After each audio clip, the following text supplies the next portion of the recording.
Welcome, everyone. I'm excited to kick off today's presentation on momentum and force. This is the first slide, so I'd like to warmly welcome you all and thank you for joining us.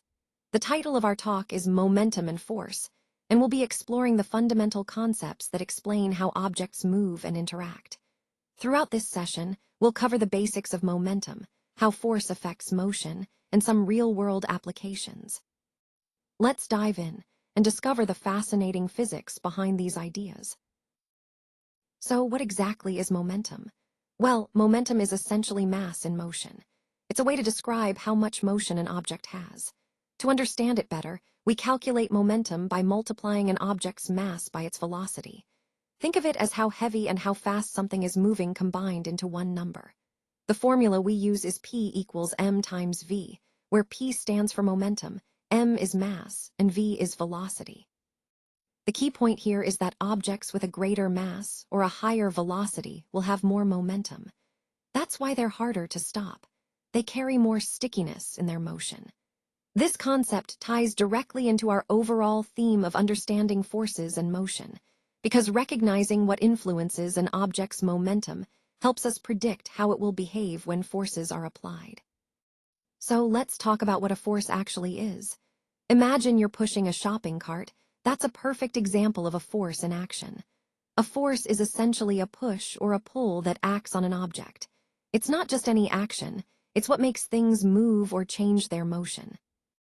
Forces have some interesting effects. They can cause objects to start moving if they're at rest, or make them stop if they're already moving. They can also make something go faster or slower, or even change its direction altogether. And it's important to remember that we measure these forces in units called newtons. So, whenever you're pushing or pulling, you're applying a force measured in newtons.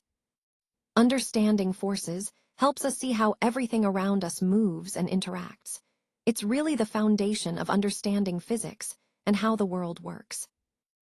Let's take a closer look at how impulse relates to change in momentum. When a force is applied over a period of time, it causes a change in an object's motion. This is what we call impulse. Essentially, impulse is the product of force and the time during which it acts, and it results in a change in momentum. Now, this idea connects directly to how force changes momentum.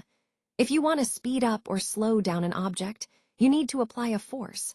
The greater the force or the longer you apply it, the more the object's velocity changes. That's the core concept behind how forces influence motion. Finally, we have the fundamental equation. Force equals mass times acceleration. This is the foundation of all motion. It tells us that the force needed to change an object's velocity depends on its mass and how quickly we want that change to happen. Together, these points build a clear picture. Applying force over time changes an object's momentum, and understanding the relationship between force, mass, and acceleration helps us predict and control motion. This ties back to our overall theme of understanding the principles that govern how objects move and interact. Remember that force is what changes momentum. That's a crucial point to keep in mind because it ties directly into how we understand movement and interactions in physics. Whenever an object's momentum changes, it's because a force has acted upon it. So, whether something speeds up, slows down, or changes direction, force is the key player behind that change. Now, do you have any questions about momentum? Feel free to ask. I want to make sure this concept is clear because it really is fundamental to understanding how the physical world works. Momentum is all about the quantity of motion, and force is what directly influences that motion.